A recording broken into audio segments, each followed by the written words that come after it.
Welcome back to Straightforward, Levant TV's political debate show looking into the Middle East top issues and assessing them objectively by having guests representing all views.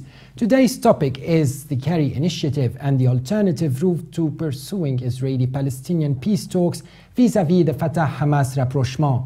With me at the studio this evening is UK-based activist and blogger Maisoon. Thank you very much for being on Straightforward. And also with me is Dr. Simon Waldman, lecturer in Middle East politics at King's College London. Thank you very much for coming. We will be joined later by the phone by Dr. Imad Karam, head of IR at Initiatives Change UK, and Dr. Toby Greene, director of research at BICOM Britain-Israel Communications and Research Centre, and by SOAS lecturer and journalist Jonathan Fryer. But before we start our first part on US brokered peace efforts, let's have a bit of background through this brief report. Last March the 10th, the Palestinian Authority President Mahmoud Abbas gave a speech broadcast on state TV to the 120 members of Fatah's Revolutionary Council.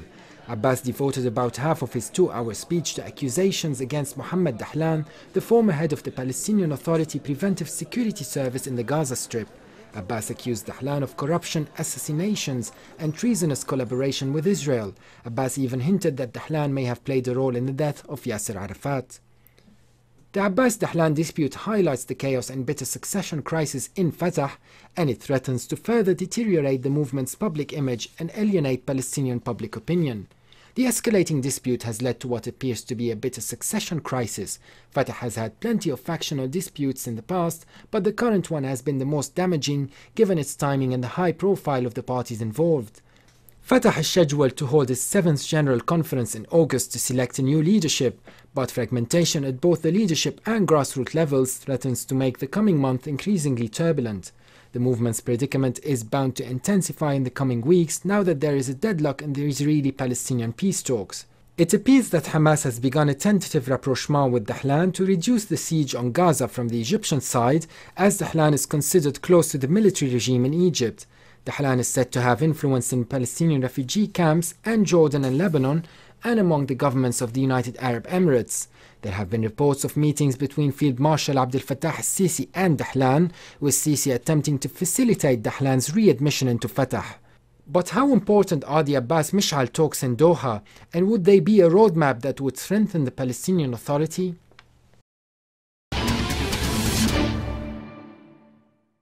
And now let's talk to Jonathan Fryer, journalist and lecturer at SOAS. Thank you very much for being on Straightforward. Pleasure. Thank you. Jonathan, could we relate the Doha talks between Khalid Mish'al and President Mahmoud Abbas to what is happening in Egypt? There have been reports of meetings between presidential candidate Field Marshal Abdel Fattah al-Sisi and Mohammed Dahlan, for instance, the former head of the Palestinian Authority Preventive Security Service in the Gaza Strip.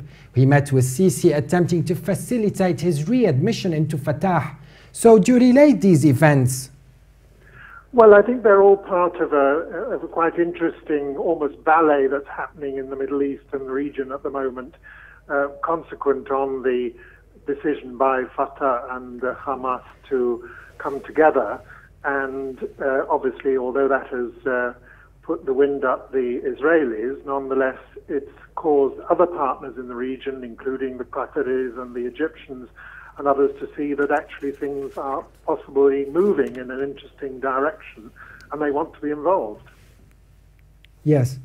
And my other question, Jonathan Fryer, would be, what do you have to say about the Kerry Initiative, and why do you think it didn't really yield its desired objectives?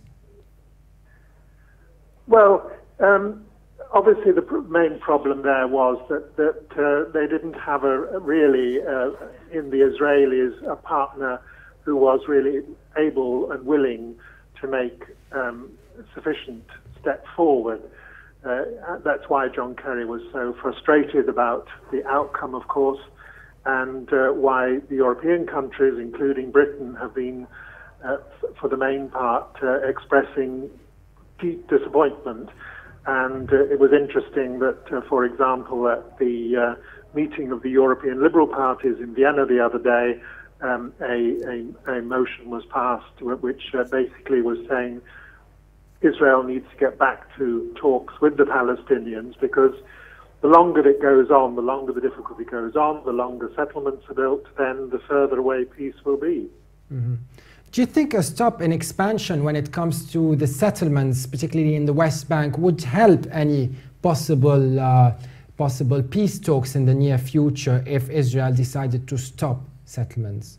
It would certainly help. I think it's a tragic miscalculation by Benjamin Netanyahu not to have halted the settlements already, despite being urged to do so not only by the Europeans but by President Barack Obama as well.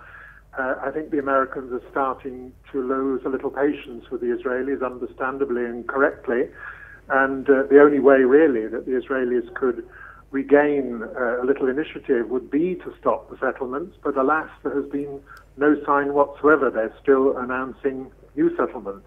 What do you think of John Kerry's phraseology when he mentioned Israel risks becoming an apartheid state? I think he was very brave to say it, and when he Why was so? talking about the risk of apartheid, because in the American context, given the strength of the pro-Israeli lobby in America, it's a very brave thing to say.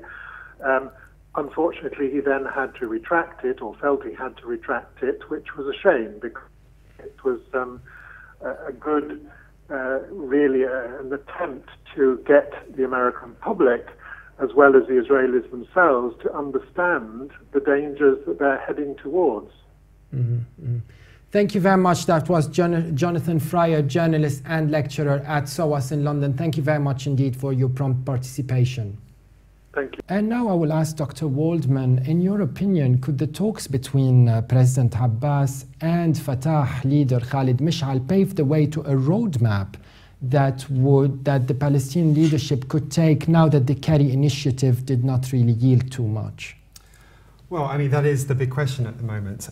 From what's happened in the past and previous agreements, one should not be too optimistic. What's interesting about the idea of a kind of a reconciliation in Palestinian politics is this is very popular. If you ask a Palestinian what they want, probably number one would be an end of the occupation. Probably number two would be some kind of unity within the Palestinian factions. And the lack of unity is one of the problems which has plagued the Palestinian population, you know, right maybe from the Arab 1920s. Population in general. You could even say perhaps the Arab population in general. This particular one, it's interesting in that how does it relate to the peace process? How does it work on the ground? Well, I'm yet to see really the nitty-gritty of the terms come out, but it seems to be along the lines of creating some kind of interim technocratic government to really caretake for 6 months until elections come out. So I think the real question is, if this is successful, what would be the outcome of elections? And from there, we can analyze what future for the peace process.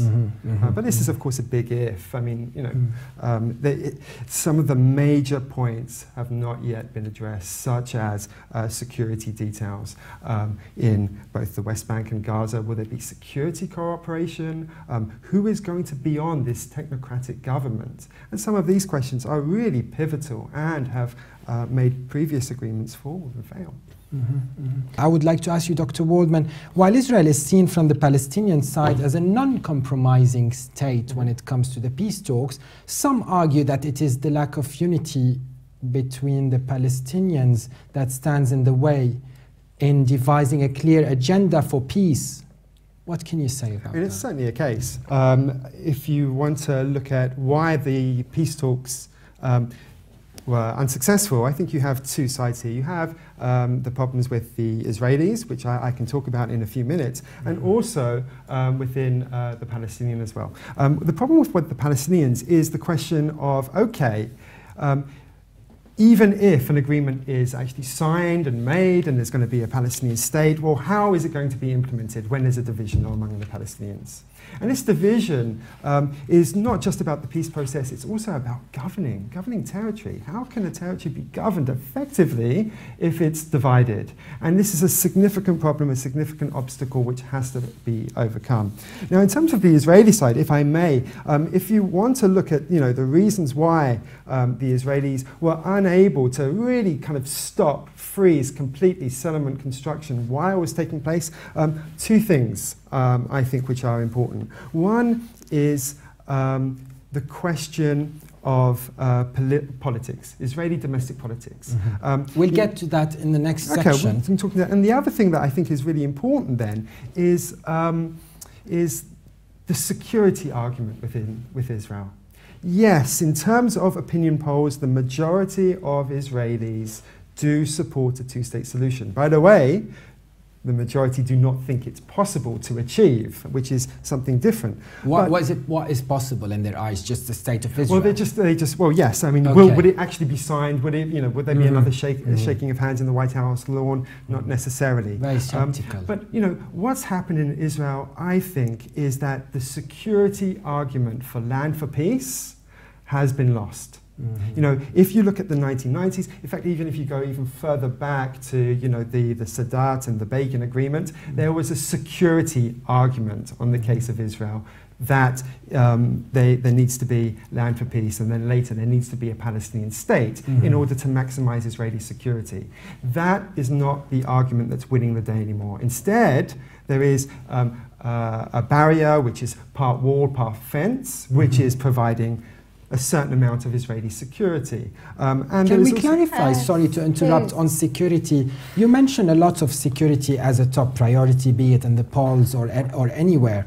Now, security as in a country which is in the Arab world, or security with Iran being not too far, especially now with its nuclear aspirations that are supposedly kept at bay, or is it security from the Palestinians who are not as equally armed as Israel? So can you clarify a little bit the security concern when it comes to Israel? I think that's a fantastic question, actually, because the answer is all of the above. If you want to understand not just Israeli policy towards the Palestinians, but also Israeli foreign policy in general, you look at what Israel's primary security issues are vis-a-vis the Palestinians, and then what you will see in terms of foreign policy is an extension of that immediate short-term security policy, then with its neighboring states. And what Israelis want is essentially normality. They want, a life free of terrorist attacks and the potential for terrorist attacks. And, in order to do that, which is something very tricky, they rely upon themselves. So it's a Israeli reliance on their own methods in order to achieve that security. Again, you can like that, you can dislike it, but that is still an Israeli priority. And it comes up again and again in talks. With the exception of, say, East Jerusalem, what else is being discussed in terms of borders, boundaries? You'll see the security argument being there. And the security argument also comes from a mistrust of the Palestinian ability to engage in security-related issues themselves. Maisoon Rice, Dr. Waldman spoke about the lack of unity within the Palestinian Authority. We know very well, on the other hand, that the Israeli lobby is way more influential than the Palestinian one that lacks tangible Arab support even. Now, what are the chances nowadays of having a Palestinian state that has Jerusalem as its capital? Is it still realistic for you as a Palestinian, or is a two-state option more feasible? I don't believe in a two-state solution. I don't think we will ever get our Palestinian state, because not under Israeli orders anyway, because what they want is not what Palestinians want at all. And I repeat that we will not be allowed any control over our borders. We will not, the Israelis will control our airspace, they will control the sea, everything. So this is, and I think my biggest argument is, why should Palestinians create a Palestinian state? We already had a state which was usurped from Palestine from ancient Palestine. First, by all the colonialists that we've had ruling Palestine throughout history, and then by the British, and then with the arrival of the European immigrants, etc., and the settlers, etc. Every time they talk about peace, they keep saying, "Oh well, we'll release so many, Palestinian prisoners." This follows with each peace agreement. These peace agreements are just absolute rubbish. Every time Israel agrees to release 80 prisoners, 100 prisoners, she ends up arresting 200 more prisoners, or she ends up rearresting the prisoners that she agreed to let out in the first place. No, there will never be a two-state solution because it will not be equal. It will be a Palestinian puppet under Israeli hegemony. Do you agree, Dr. Waldman? I mean, some of the things which you say, I have to say that I don't quite agree. So, for example, there was never a Palestinian state, ever. Because if you go before the British, it was under Ottoman rule. It was under Ottoman rule for many, many centuries. So there's never an independent Palestinian state. And by the way, what's very interesting, if any of your watchers are into history, if you look at Zionist-Arab dialogue in Palestine, just ahead of World War I, there's a slight window of opportunity where perhaps there could have been some kind of reconciliation between Zionists and Palestinian Arabs, which is a very interesting period of history. But in terms of there'll never be a Palestinian state and that kind of attitude, well, perhaps not. If one is not going to look at the two-state solution as the answer, then I don't think there will be a Palestinian state. And if you want proof of it, make a visit to Tel Aviv. Talk to the people there. What do they say? Israelis are not going anywhere. It's a developed, highly developed society. It's a high-tech, booming economy. I'm afraid they're not going to just fold up and leave. And you may like that, you may hate that, but that is, in fact, the reality. Now, is it possible for a Palestinian state to emerge? Yes, it is possible, but it will have to be a smaller Palestinian state. It will not be over the territory of what was Mandate Palestine under the British. And that may be a tragedy for many people, but that is... Is this fair, though? Like you said, it could be a tragedy. So. Politics is not about what's fair, unfortunately. It's about what's feasible, what's real. And if that's something that the majority of the Palestinian people can't accept, they have to ask themselves, is the continuation of the status quo any better? Perhaps not. In terms of, what would the Palestinian state look like? Would it be a state with no army? Would it be a state with not in control of its borders, of its maritime borders in the case of Gaza? There are possible ways where that could be alleviated. Say an agreement is made, a two-state solution becomes a reality, and there's a declaration of Palestinian statehood, which is actually real and not just a declaration, then initially, no, the Palestinians will have a state which is different than many other states in that they will not have an army. That would never be agreed to. However, over a decade, 2 decades, after confidence has increased between the parties, that could be something possible. Do you agree with this rhetoric that No, first of all, Palestine has always existed. It has existed since biblical times. I didn't say it didn't exist. It existed it existed as a country. It was known as Canaan. It was renamed by the Greek colonialists who called it Palestina. But it was always the land of Canaan. My ancestors are Canaanites. We were there long before the Hebrew tribe arrived with Joshua. I mean, I'm sorry, I don't believe in biblical stories. Yes. I believe in archaeological facts. You may not, so you may not, but the fellow Israelis base this. They keep giving me their religious argument that they have some kind of biblical link to the Holy Land.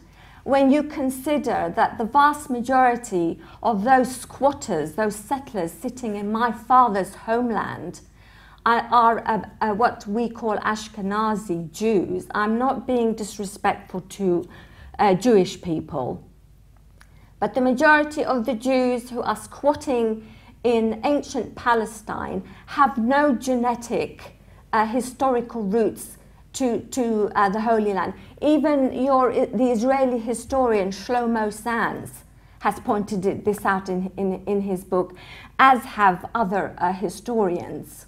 I'm afraid this is just something I'm not interested in, and it's simply because I think the real question emerges from the rise of modern nationalism in the 19th century. If you look at any single country in the map and human population, you see waves of migrants from different regions, and you're talking about a period of 10,000 years, but there's so many different migrants. But maybe Mrs. Rice meant they coexist more than they do in what is now. Well, I mean, if you want to talk about coexistence, I would rather live, and I don't live there, but I would rather live in Israel-Palestine of the present than I would under the Canaanite period, where you have all kinds of massacres and genocides and all kinds of things. So, I mean, it's just not based on fact, it's just mythical. I wouldn't live under present Israel. Israel has committed genocide against my people, and in fact, I will go so far as to, I would dare use the word Holocaust against my people. Well, look, and if you, when you define the Greek word of Holocaust, which the Jewish people do not have a monopoly over, we had nothing to do with the Holocaust, nothing whatsoever. As Palestinian people. As Palestinian people. We were not involved in this European world war, which in itself, the whole of World War II was one big Holocaust where millions of people died. Not just Jewish people. I don't deny that Jewish people died under the Nazis, but that wasn't my fault. That wasn't the fault of my father. That wasn't the fault of my grandfather. We had nothing to do with it. But these Ashkenazi Jews who are settling in my homeland, you see, you may not be interested in the biblical link, but they're always bringing it up. They're always bringing it up. And you're always talking about polls, the poll of this and poll of that. 82% of Israelis want the ethnic cleansing of Arabs. And the Palestinian state that you talk about, that the Israelis want for Palestinians, is either in Jordan, just because the majority of the people in Jordan at the moment happen to be Palestinians. And there was also an idea bounded about by some, I think it was a rabbi, that why not transfer Palestinians into the Negev desert and make that a Palestinian state. This is from Israeli sources, yeah, not from my sources. Let me just respond to this. First of all, I mean, I never mentioned polls, so I'm not going to really discuss that. In terms of some of the other things you said, I'm afraid you're mixing dates. In terms of certain things that Rabbi said, we're not talking about necessarily the present day right now. What is being discussed, which is kind of similar to that, is Lieberman's proposal about the future Palestinian state incorporating the Triangle area that's south of Haifa. But that's something a little bit different. Look, in terms of Holocaust, no, Jewish people do not have the monopoly of the word Holocaust. So the word Holocaust means wipe out, the wipe out of an entire people. I beg to differ in terms of calling what happened to the Palestinians a Holocaust. I think the term al-Nakba is an accurate description of what happened to the Palestinian people. But in terms of the way you're describing what's happened to the Palestinians under occupation, and in terms of Palestinian prisoners in Israeli jails, I mean, if you want to see a genocide, if you want to see the remnants of genocide, if you want to see the remnants of torture, of sodomization in jails, go to the Red House in Suleimani in northern Iraq in Kurdistan, and then you will see a systematic, planned, modern-day Holocaust against the people in the Middle East. This is not comparable to what's happening to the Palestinians right now. Not saying that what's occurring in Palestine isn't a tragedy.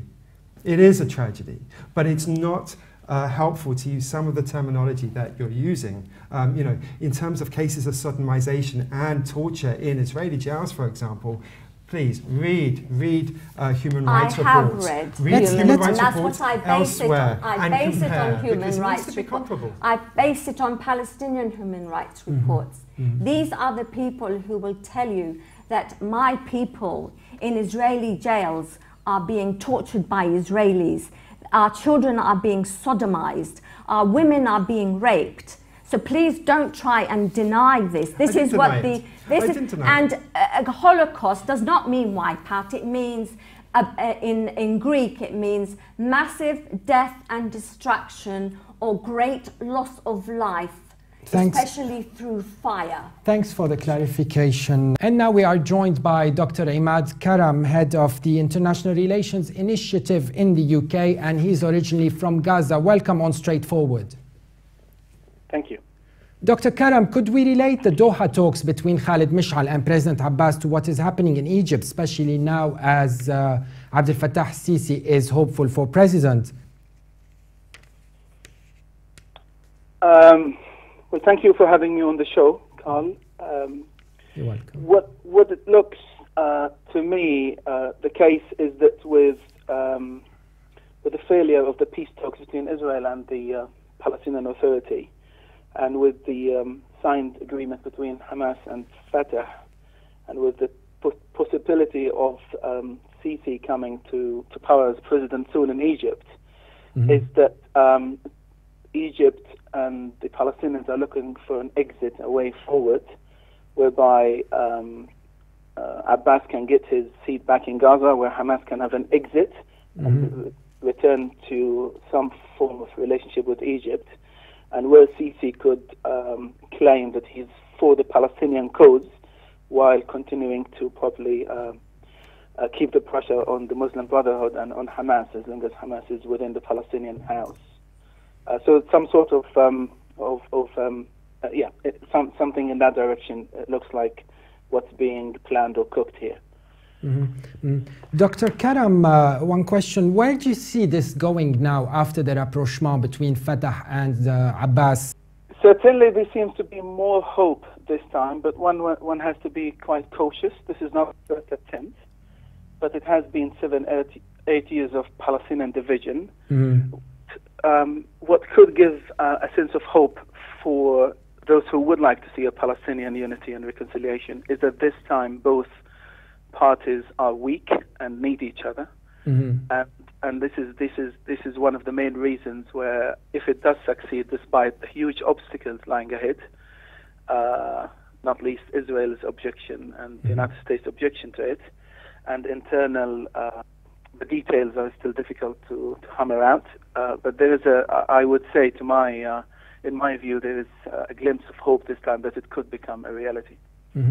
And Dr. Karam, what do you think of the Israeli reaction when it comes to this rapprochement between Fatah and Hamas? Why was there a lot of anger? We saw a lot of anger. Indeed, it's difficult to understand. At a level when any common sense would think that there could never be peace between Israel and Palestine without having all Palestinians and all Israelis as part of the deal, where this could be an opportunity to bring Hamas on board. It always puzzles me the Israeli reaction that is no to Hamas rather than yes to unity with the conditions. Nobody is expecting Israel just to be happy with it, but at least to give peace a chance and to say welcome on board Hamas if you would like to be part of the peace process, rather than we can't have this and we wouldn't have this and react in the way they do. I sometimes wonder whether it's just it's only in Israel's interest not to have peace talks at this point, and by that I mean the Israeli leadership who looked like stuck and wanted a way out of peace talks. Stay with us, Imad. Let's see what Dr. Waldman has to say about that. Why did Israel not embrace this rapprochement between Fatah and Hamas? Well, yeah, I mean, for the most part, I agree with Dr. Karam's analysis there. I think it's quite accurate. And the reason why Israel didn't embrace the rapprochement is they see any kind of association with Hamas as one, as a terrorist organization, and as two, a setback for the peace process. And that's why there's certain conditions that Israel, together with the international community, have put on any kind of dealing with Hamas. What if Hamas rebranded? You mentioned terrorism. What if they were willing to rebrand and they show signs of that? I mean, don't get me wrong. In terms of Hamas and the two-state solution, at one point, Hamas needs to be brought into the equation. They can't be left out of it. The question is when and on what terms, what conditions. In terms of a rebranding of Hamas, if Hamas were to go the way of the PLO did in the 1980s, then there shouldn't be an objection to it, and the international community should put pressure on Israel to actually, seize the opportunity. And there have been some signs of this, almost a couple of steps forward and a couple of steps back, clarifications that actually, perhaps Hamas hasn't been as forward-thinking in terms of rebranding itself every time there's ideas and possibilities that it has. So that would be a different kettle of fish if Hamas were to rebrand and accept the two-state solution, or to abandon arms and weapons. I mean, what do you think of Hamas? Will they be able to rebrand and get into the equation like Dr. Waldman was saying? I think they have already rebranded to an extent, maybe not to the satisfaction of Israel and the United States. I think Hamas needs to be given the chance. Hamas, any wise politician who was working behind the scene would know that Hamas cannot in public just rebrand and say, yes, tomorrow, welcome to peace. The real deal is to have a comprehensive peace deal that all Palestinians can subscribe to. And at that point, when Hamas will be with or behind, or will come to the public and say, this is the final solution we are party to, what doesn't help peace is to actually say to Hamas to change first and then come to the negotiations. History tells us as Palestinians that Arafat made that mistake. Arafat should not have, in my personal opinion, recognized the state of Israel in the first place, outside a final peace deal. It's an occupier and occupied. It's two parties. Each one is looking at the other as the enemy. Everything is sorted out, is sorted on the table, unconditionally. We cannot, I am with asking Hamas to denounce violence, but to be expecting Hamas to change everything inside out, I don't think it's practical or will bring peace sooner. And the minute Hamas changes, there will be the next one in line, Islamic Jihad or any other faction. What's really key here, if diplomacy is to work quietly on a comprehensive peace deal that the Palestinians will find unity to get behind, and where the Israelis will have the same. And that's the only way forward for a final peace. Otherwise, it's only a cycle. Maisoon Bryce, do you agree with Dr. Karam completely, or do you have any remarks? No, I would like to give you a quote by the late Edward Said, who commented on the Oslo Accord, which he accused Arafat of capitulation, and I agree with him wholeheartedly. It was an agreement by its real name, an instrument of Palestinian surrender, indeed a Palestinian Versailles. It truly amazes me how the Israelis always talk about Hamas being a terrorist organization, and yet when you look into the history of the creation of the State of Israel, leading up from the 1920s right up to its recognition by the United Nations, the Israeli state was created through terrorism. You had the Irgun, you had the Haganah. These were terrorist organizations, and they were recognized as such by the British mandate.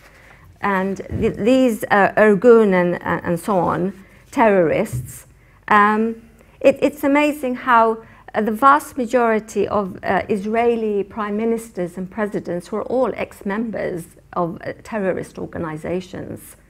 The Stern Gang, the Irgun, you had Shamir, you had Rabin, you had Menachem Begin, Golda Meir, even Zippy Livni's father was a member of the Irgun terrorist gang. So I really don't think we Palestinians need to be lectured about terrorism. I don't have any faith in Abbas. Respect your opinion, But of course. this is my personal opinion. And you'll find that my opinions are shared by many, many Palestinians, especially in refugee camps. I went to visit a couple of refugee camps in Beirut, and I gauged the opinions of many of them. You see, the problem with we Palestinians, we are our worst enemy. Our Achilles heel is our disunity. And it's only when we unite, that's where we will gain our strength, and that's when the Israeli entity will find a formidable force to deal with. Dr. Imad Karam, thank you very much for joining us again, Head of International Relations Initiative UK, originally from Gaza. Thank you very much for being on Straightforward. Thank you. Thank you for having me. And now let's move to our next section, where we will look at the US brokered peace talks that did not attain their desired objectives. We also look at signs that could pave the way for the road ahead at the level of the Palestinian leadership. But before, let's have a look at this brief report. More than a year after Palestine was upgraded to become a non-member observer state of the United Nations, the attributes of statehood exist mainly on official Palestinian letterhead.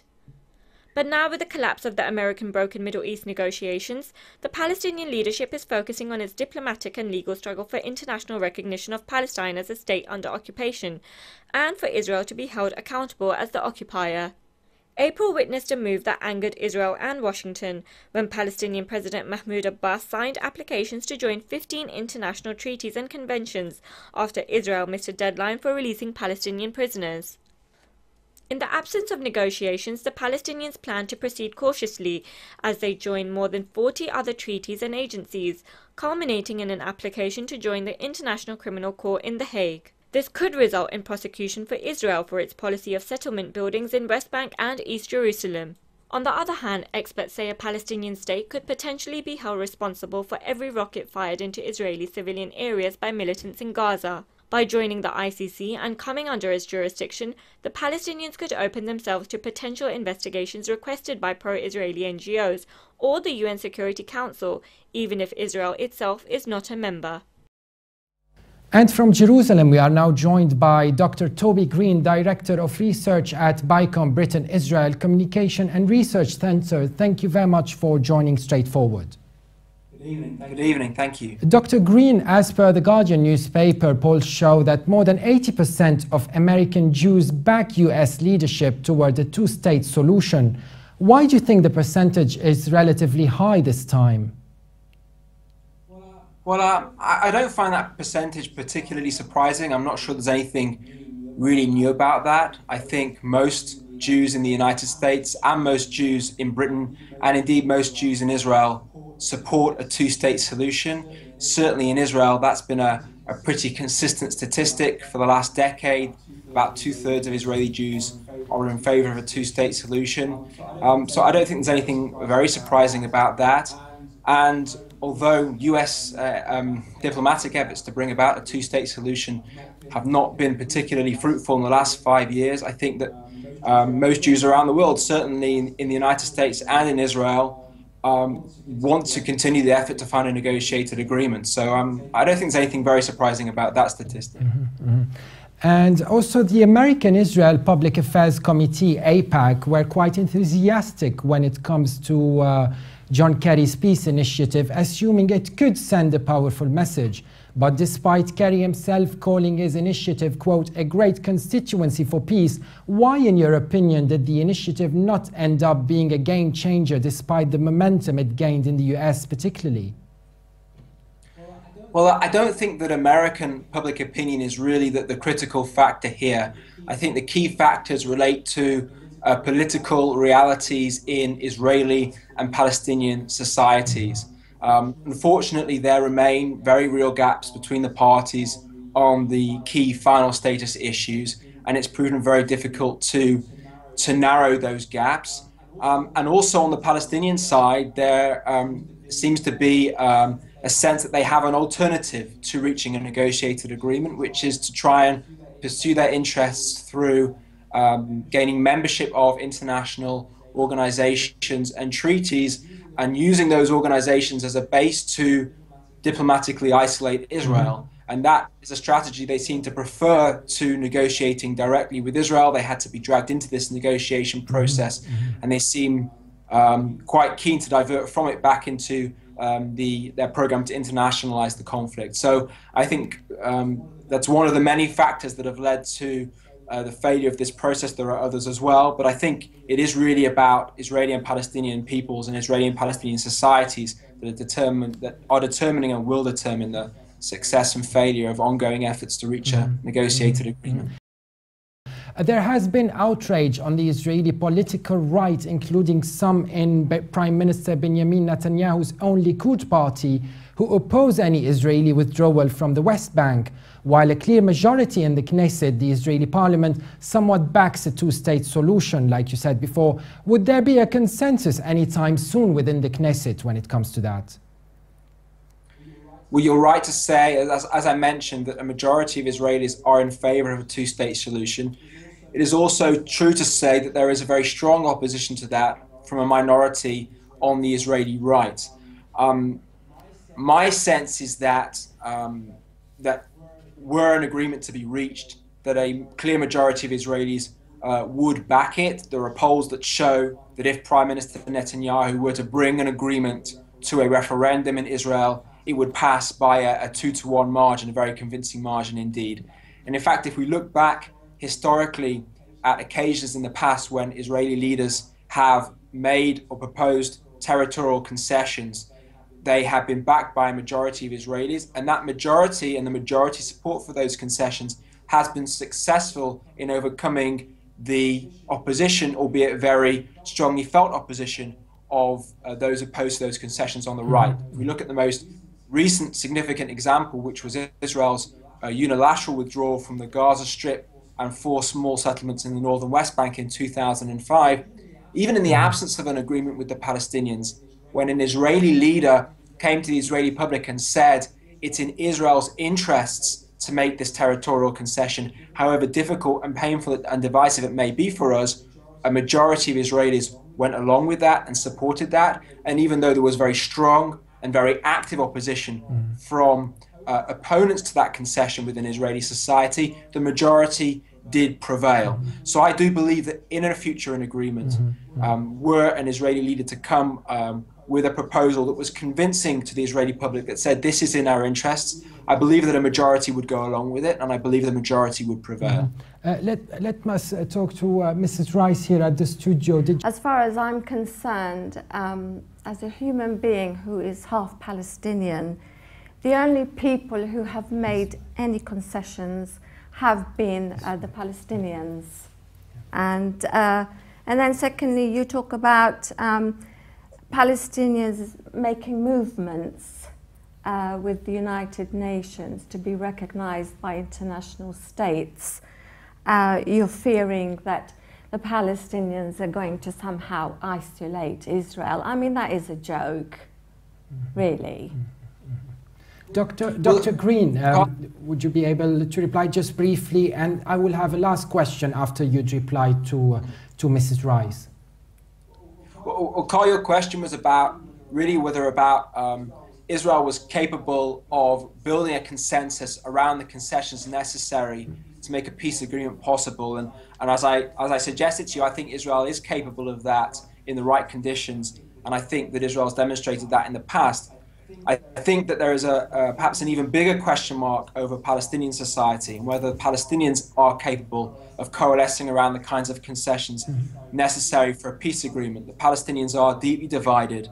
There are 2 main factions, Fatah and Hamas, though they've announced recently a unity agreement, have for the last 6 or 7 years been deeply divided, both ideologically and politically, have not been able to coalesce around a platform based on a 2-state solution, have had very different programs for what Palestinian national interests should be and how they should be advanced. So I think if we reverse the question, I think there is perhaps an even bigger question really over whether the Palestinians are ready and able to unite around the kinds of concessions and compromises that will be necessary to make a peace agreement possible. My last question, Dr. Greene, how would you comment on U.S. Secretary of State John Kerry using the term apartheid in his statement when he said if the peace talks fail, then Israel risks becoming an apartheid state? Well, I think it's very important to understand exactly what John Kerry was saying and look at his words carefully. He was not calling Israel an apartheid state. He was saying that there's no alternative to a two-state solution because any one-state alternative would either be an Arab majority state that are no longer a Jewish state, or it would be a state in which, like an apartheid state, in which a Jewish minority would have rights over a Palestinian majority. And that warning is not new. That's a warning that a number of Israeli politicians have also made. And most Israelis have internalized that problem. And indeed, that's one of the reasons why most Israelis would like to see a two-state solution. They don't want to live in an apartheid state. They want to live in a democratic state with a Jewish majority. That's why they support a two-state solution. Unfortunately, that's only one of the problems that Israel is wrestling with. On the one hand, Israelis want to see a negotiated two-state agreement because they want to live in a democratic state with a Jewish majority. And on the other hand, they do not want territory that they evacuate in the West Bank to become another base for Iranian-backed armed groups to attack Israel. That's what happened when Israel withdrew from the Gaza Strip in 2005, and that's what happened when Israel withdrew from South Lebanon in 2000. Now Israel has Hezbollah backed by Iran on its northern border and Hamas backed by Iran on its southern border. It doesn't want to see that situation recreated in the West Bank. So it's these two challenges that Israel is wrestling with. That is why security issues and security concerns are so paramount on the Israeli side when it comes to negotiating the terms for a two-state agreement. Dr. Toby Greene, Director of Research at BICOM's Israel office, also holding a first-class honours degree in philosophy and theology from the University of Cambridge, Head of Policy and Research for Labour Friends of Israel. Thank you very much for your participation. Thank you very much. Dr. Waldman, how can you assess the framework of the Kerry Initiative in terms of the establishment of a Palestinian state on the vast majority of the West Bank? Its eastern border will be the Jordan River and its western border will be based on the pre-1967 line, which was drawn between Israel and Jordan. Well, I mean, this has been part of the discussions, the ongoing discussions, and one of the major elements of why the recent peace talks have fallen through was on the question of territory. Okay, we're talking about a Palestinian state, but on what borders exactly? What would the borders of the Palestinian state be, and what and who, more importantly, are going to be in charge of security, especially on the eastern borders of the Palestinian state, along the River Jordan. And you know, we've kind of gathered from different leaks that the Israelis wanted to have an Israeli security presence on this border. And some of the other ideas that were being floating around was that there would be a US presence or perhaps a NATO presence. In terms of, you know, what percentage of the West Bank and Gaza Strip would become a Palestinian state, there were all kinds of different, you know, suggestions and counter-suggestions being put forward. It seemed as if the Israelis were willing to concede 90% of the West Bank to a Palestinian state, with different territorial swaps. But that was not something which was agreed upon and has been, this subject has been part of the debate really since the Camp David talks of 2000. And of course there was no agreement reached. Maisoon Rice, in your opinion, why was the Israeli government outraged at the announcement of the April the 23rd deal between Fatah and Hamas, this whole rapprochement, which was referred to as a surprise deal, while other journalists like Dimi Ryder wrote in the New Statesman that the deal actually helped the Israeli government maintain its unity, with the center becoming absolved from pressuring for peace talks. Do you agree with the writer that Well, I actually agree with Richard Falk, the United Nations rapporteur, who said that he's frankly quite shocked that the Israelis are kicking up such a storm about Abbas and Hamas joining forces. They should be happy that at long last, which is what they've always been moaning about, that they haven't had a unified partner to deal with. And here we have Abbas and Hamas trying to unify and have one voice for the Palestinians. But, oh, the Israelis don't like that. The Americans don't like that. The British don't like that. I mean, it's just ludicrous. We can't win either way. We just cannot win either way. And everybody goes on and on about Israel's security. I mean, for heaven's sake, Israel is a nuclear state. Israel has never defined its borders. Since 1948, it has refused to define its borders. The Israeli flag shows the Nile and the Euphrates. Those are the boundaries for a future Israeli state. And what they want is they want to create tiny little autonomous Bandustan little states within what they call Israel, so that they can rule the Palestinians. The Palestinians, if the Israelis did agree, because I am very against a two-state solution. Why? Under Israeli auspices. The Israelis will never give us proper boundaries. The Israelis will control our air, they will control our land boundaries, they will control our naval boundaries, they will not allow Palestinians to have an army. You can just go on and on and on. There's no reality here. I'm sorry, I'm one of these people who strongly believe that the Israelis do not want peace. Based on what? The only peace that they understand is taking the rest of Palestine piece by piece. They want to incorporate their so-called Judea and Samaria.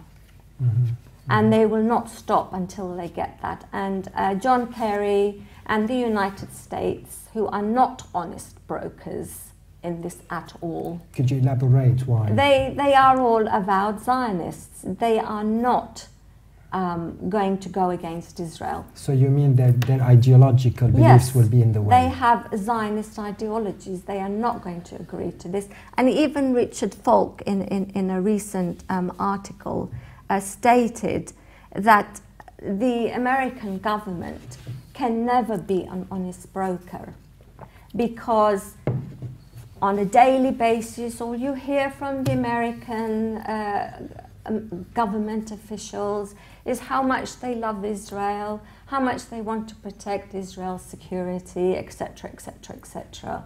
You can't have it both ways.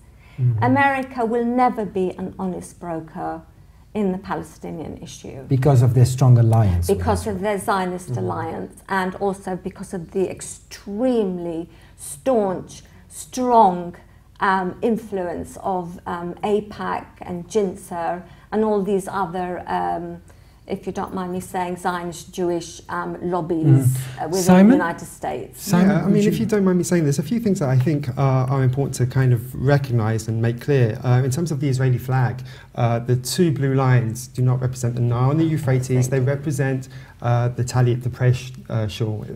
It was deliberately discussed, thought about when the Zionists were defining and thinking about what the flag should be, to make a symbol which is identifiable across world Jewry and not just the Jews of Palestine. Now, a couple of other things which I think are important. Something which I certainly agree with you about is the United States is not an honest broker. Why do you agree on that one? It is not an honest broker. And but I think it's important to add this. This is what makes the United States so important for the peace process. So if you look back at when the start of the peace process occurred in the late 1970s with Anwar Sadat and these different strategies, the reason why he wanted US mediation is he looked at the cards, he looked at the map of the Middle East, saw that Israel was being backed by the United States, was in occupation of the Sinai, and his logic was the only way you can get Israel to make any kind of withdrawal, territorial withdrawal, was through the United States. And it's the United States' close relationship with Israel which would bring Israel into peace talks and to make such concessions. This is the same logic that then drove the PLO to recognize Israel in Resolution 242 in the late 1980s. This is the same logic that brought home the Oslo Accords. Now, the problem, what's happening now, is not a question of whether the United States is an honest broker. The question is, can the United States deliver Israel, push Israel to make these concessions? What's the answer? At the moment, my fear is that perhaps it cannot. It's tried many different attempts to make Israel, stop settlement growth and things like that, and hasn't been able to. And because of that, it's really jeopardizes the United States' position in brokering peace. So I think that's certainly important to say. In terms of Israeli security, you may like it, you may dislike it, you may think that it's irrational, you may think it's rational, but Israel is driven by security concerns. And if you want to know what it is that the Israelis want from a peace agreement, it's very simple. It's a big period, a full stop. They want an end of conflict agreement. Now the problem is, what is the basis of the end of conflict agreement? It's not a greater Israel anymore, because we're talking about the Likud government under Netanyahu conceding 90% of Greater Israel. So that's not what they want. What they want are the key areas of the West Bank. Most importantly, East Jerusalem and the access roads into Jerusalem. Okay, and I would really kind of argue this is not a question of Israeli ambitions for Judea and Samaria anymore. It's about who controls East Jerusalem. And Netanyahu does not want to be the prime minister who goes down in history having lost East Jerusalem. Mm-hmm. First of all, Palestinians will never allow Israel to have Jerusalem as the capital. As a Palestinian, I believe in a one-state solution. I don't believe that it should be done under Israeli auspices. I want a country, a nation, where we have Palestinians, where we have Christians, Arabs and Jews living together, allowed to practice their religions freely, with no intimidation, no insults, as is occurring in Jerusalem at the moment, where you have certain Jewish elements, your fundamentalist elements, like the yeshiva students, who are, and this is fact, it's not something I've made up. You have rabbis teaching yeshiva students to spit on Christian priests. This is unacceptable. You have the Israelis stopping Muslims going to pray at the Al-Aqsa Mosque. You have the foundations of the Al-Aqsa Mosque being jeopardized because these fundamentalist Jews want to revive their Solomon temple, which they believe is under the Al-Aqsa Mosque. We Palestinians are craving for peace. We are tired. We are tired of our people dying. We are tired of our people being arrested every single day by Israeli forces. We are tired of the 10,000 Palestinians rotting in Israeli jails, where they are being sodomized, where they are being raped, where they're being tortured. And there's enough evidence from Amnesty International and other human rights organizations to back me up on this. I'm not just coming out with it, through my head. These are facts. You have over 250 children in Israeli jails. UNICEF just issued a report about the mistreatment of Palestinian children in Israeli jails. I want peace for my people.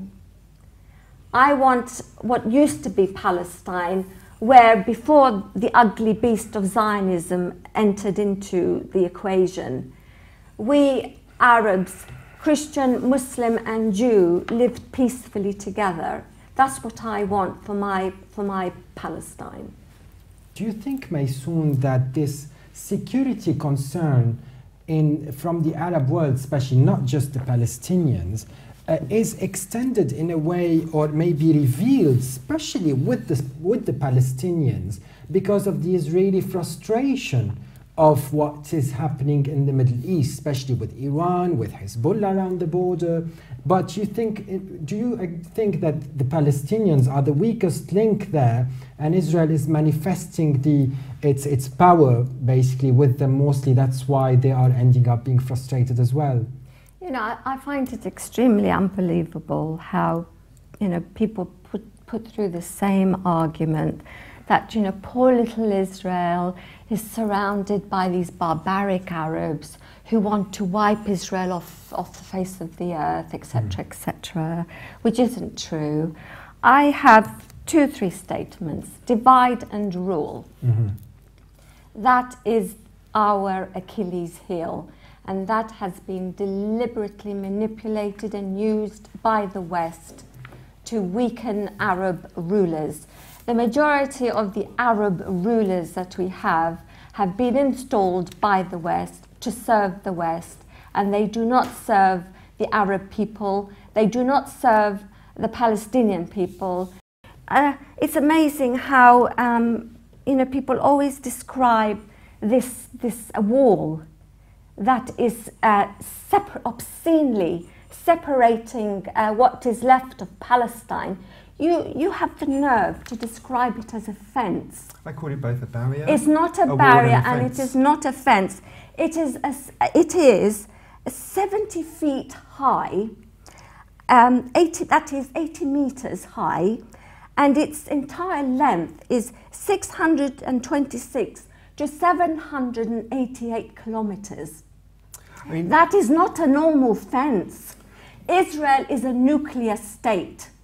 Israel is armed to the teeth with state-of-the-art weapons of mass destruction from the United States, paid for by the United States taxpayers. So please, don't try and fool everybody by telling us, you know, poor little Israel is surrounded by these barbaric Arabs threatening to wipe Israel. We are not. It's divide and rule, and you, the West, have installed all these corrupt leaders. I never described Israel as a little Israel being attacked by surrounding Arab states.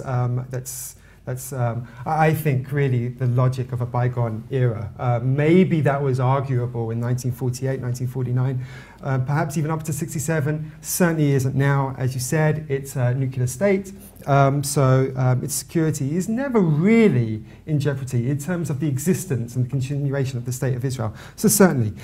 But in terms of the barrier, it is what it is. In certain points, it's a fence. When it enters and when it goes through urban populations in Palestinian towns and cities, it becomes a very, very, very fortified and high wall. It is both a wall and a fence. And the root of it, in my opinion, is reprehensible. It should be on the 1967 lines after an agreement. But nevertheless, it is, in certain parts, in certain areas, a wall. In other parts, it's a fence.